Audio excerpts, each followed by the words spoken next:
Hi, we are moving back to South Australia in the not too distant future, and because of that I'm going to do a quick walkthrough of my very basic and beginner workshop setup, so then you can see what I'm using, the tools that I'm using and things that I do and don't like, and then also it's a way for me to document what I have now, so then in the future I can kind of look back and go, there's my journey. So stick around and let's go.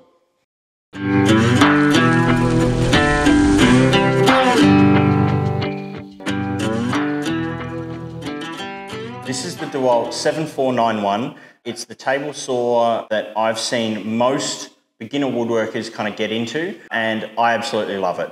It's got the rack and pinion fence. I don't keep the fence on when using it as a bit of a table, mostly because it just allows me the most reach if I'm trying to cut something. In here I've got a fine finish blade by Diablo, and I find that it's quite useful. I've got some growth with this table saw as well. So for instance, in here, the arbor is long enough that it could receive a dado stack, and that is something that is definitely an area that I want to go into. I haven't yet purchased a dado stack, but you'll probably see that happen soon. And then of course, I've got a crosscut sled that I throw on it as well.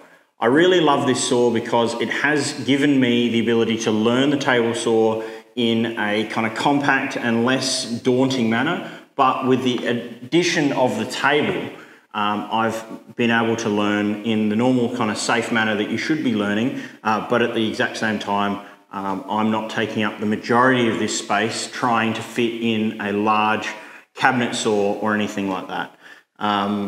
Definitely things like, you know, the length of your fence is something that you've got to accept. You've got to accept that, you know, your rip capacity is not as wide as some of those bigger saws, and I can't do things like put, say, a router on the edge of it or something like that. But all in good time, we'll see where we go from there. This is the DLS 211. It is the Makita 12-inch sliding mitre saw. And this one is a job site saw on the account that it runs off of batteries. I bought it off of a chippy, and ultimately it was a bit of a get what you pay for kind of situation. I didn't get some of the bits and pieces that come with it, particularly the height and rails. There's a bunch of attachments that are missing, but I make do without, and to be honest, a lot of those attachments, if I need them, I'll go and get them later on. Being a 12-inch mitre saw, it has excellent cut capacity, being able to pull all the way out to quite an extended cross cut. I've attached to it a fine cut blade. I bevel it quite often, and I find it's very accurate for those angular cuts you will have seen as I was making things such as the name tags and so on. Those angular cuts can be very repeatable and very quick to make, especially you attach stop blocks wherever you need them. I've found that this saw can run very well for a long period of time, and so the battery power really isn't an issue for me. It does have a little bit of blade deflection. If you've never kind of understood that, that's how far the blade can go left and right. But given that majority of the time I'm making simple cuts, I haven't had too many instances where that's an issue. If I need to cut anything flat, for example half laps, I'll then swap it over for a flat curved blade. Jerry rigged up a bit of dust collection, which is just a small tube you will have seen in plenty of videos, and that just attaches on the back, and then the vacuum hose from the setup we were discussing, that will attach into this and gives it a really good level of dust collection, which I know is an issue with a lot of mitre saws.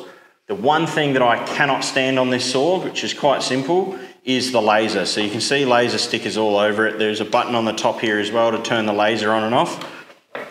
But ultimately, the laser, which comes out of here, is often obscured by dust. The laser is dull, and you can often not even see what you're aiming at. So what I tend to do is I just tend to use a tooth on the correct side to determine where that cut's going to start, and then I go from there, which does take obviously a little bit more time than someone who's kind of ripping through heaps and heaps of cuts. But if I need repeatable cuts at a certain length, we'll use a stop block, so I'm not particularly worried about that. Under the table, we've got the dust collection system. We've also got some spare blades. So we've got circular saw blades, a table saw, and then the mitre saw blade there as well.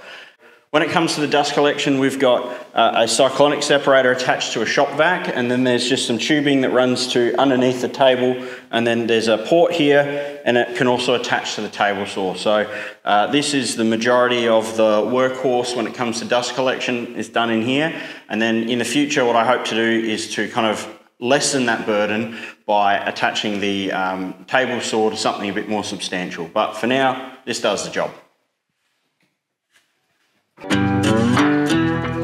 So typically, this is where it'll sit here in the shop. I'll have the ability to kind of move between the table saw, and then now that I've got a thicknesser over the other side there, we can do cross cuts, we can do cross cuts on the mitre saw, we've got the ability to do long rip cuts. There's enough space in the room to both in-feed and out-feed from the table saw, so it stays here most of the time. We've also got here the ability to attach things like your sanders and so on directly onto this table, and typically I'll put a piece of rubber down which just avoids vibrating everything to absolute smithereens. So with the table saw, we've also got these mitre cuts made into the table, so we do have the ability to use the cross-cut sled, which I've done a few times before. On the front, we've got a small vise there as well, so you'll have seen plenty of times drilling holes and doing some stuff will be done on this table. And then because I've also got dust collection here, I often do a lot of sanding on there. One of the other things that I didn't have really an opportunity to do up until recently was use a thicknesser. Because we've got a thicknesser now, we've got the ability to spend less time kind of rip cutting and so on, which is how I used to use my time trying to get things square. So wheeling around, we started this racking system. So this is a racket system. We bought it from Bunnings Warehouse, big Australian brand.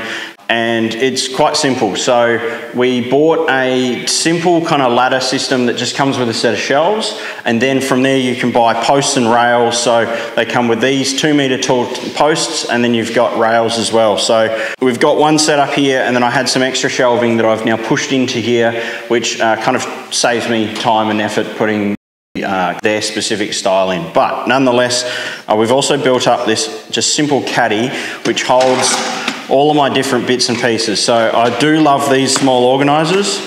They're worth nothing, and of course I can keep in them all of the fixings that I might need at any time, and then they just sit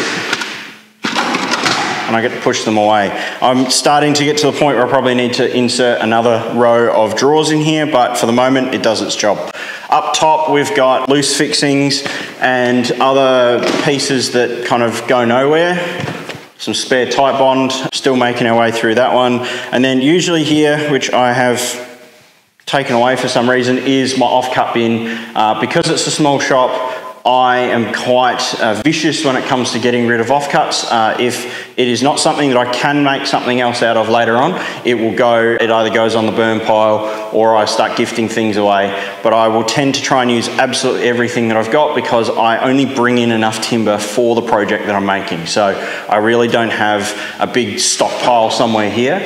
I've got a few pieces that sit up on top, and at the moment they've been thinned out because I just finished another project. So ultimately that's something I really want to get into, is storing timber and storing pieces for a rainy day, if you will. So this being the centerpiece of the shed, so as I said, racket system, one of the levels here I've just used a bit of form ply to provide a bit of a tabletop, and that's an excellent spot for me to put tools and so on during the process. I don't tend to work here because it rattles the whole section, and there's all sorts of stuff in here. I don't really want to be rattling everything by wailing on it, so I use the table as we discussed beforehand. The whole concept here was just to get a number of things that used to sit on the table up and off onto the wall. So of course we can see we've got our battery charging station here, so both the Makita system, Ryobi, which is a lot of my home tools and all of my smaller tools, and then Milwaukee, which is what I'm using for my drills. As we kind of move along, we've got the whiteboard here.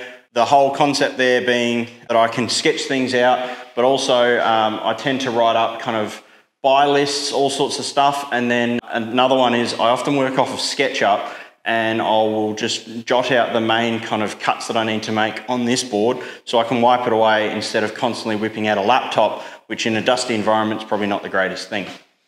In the center here, we've just got a simple toolbox, and then up the top, I typically leave here, there's the stamp, which you'll see at the end of pretty much every video. And then anything that's kind of sitting here just means that it's quick to grab. I've got a couple of the Milwaukee bins here, which are really good for when you've just got small bits and you want to carry them around, particularly screws or anything like that, and I don't want to carry around the bigger items.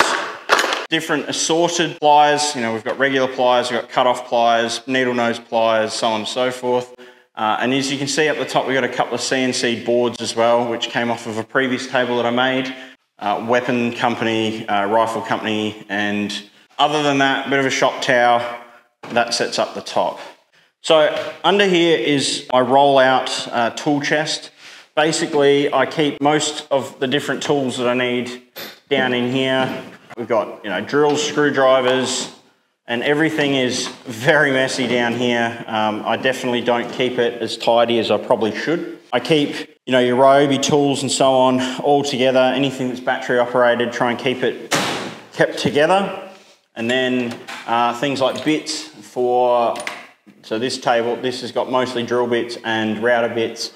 At some point, I'll probably tidy it up a bit more, but at the moment, it's great because I can pull this whole thing out and use it as a work surface, which in this setup is very useful to be able to then just push this back into its home, leave it there, kind of forget about it, and not really have to do a major amount of tidy up every time, especially if it's getting late in, say, an afternoon on a weekend. I need to be able to just push this back in. Finally, more storage, and then in the back corner is typically where I'll put my spare timber. Any spare timber that I've got left over will sit directly behind my car as I kind of reverse in. So my Makita sander will live typically just here, and that just allows me to grab it at any point in time because, of course, that's the workhorse of my sanding operation. So I think the last thing I'll say is this garage is not really set up to be a wood shop first and a garage second. We have to bring our cars in. Unfortunately, where we're living at the moment, the crime rate, the car theft rate is just so high that having brought our cars in every day is one of the only ways we can be sure that there's a lower chance that our car will get stolen because it can't be seen. Where we live, we still have people who are rolling into your house to come steal your keys, but bringing the cars in, locking everything up tight is the only way we've found to avoid that. For that reason, everything has to be pushed aside. And so, for instance, even my chairs, my tables, the thicknesser, they all go up against the wall. The mitre saw and table saw station has to be pushed all the way up against the front wall, and that allows both of our cars to come in at the same time. I'm just emphasising this because there are plenty of shops I've seen, some really cool setups, and they've set up things on wheels, but they leave their stuff there most of the time. And for that reason, they can do things like aerialise their dust collection system, or they can attach certain things to a wall. I can't do that. I need to be able to bring my cars in. And so this system here so far has been the most economical, and as we build, I'm sure I'll get more and more ideas on how to kind of turn a system like this in the new place to a bit more of a permanent shop setup. But for now, this is what works. I'm always looking for your comments, so please feel free to throw your comments in there, things that I can do better. Of course, I don't mind every now and again when you toss me a comment of what I'm not doing well, so let me know. Any ideas you've got for smaller, more compact ways to still have full functionality in a workshop, and I look forward to seeing you guys on the next one in the new place. So until then, cheers.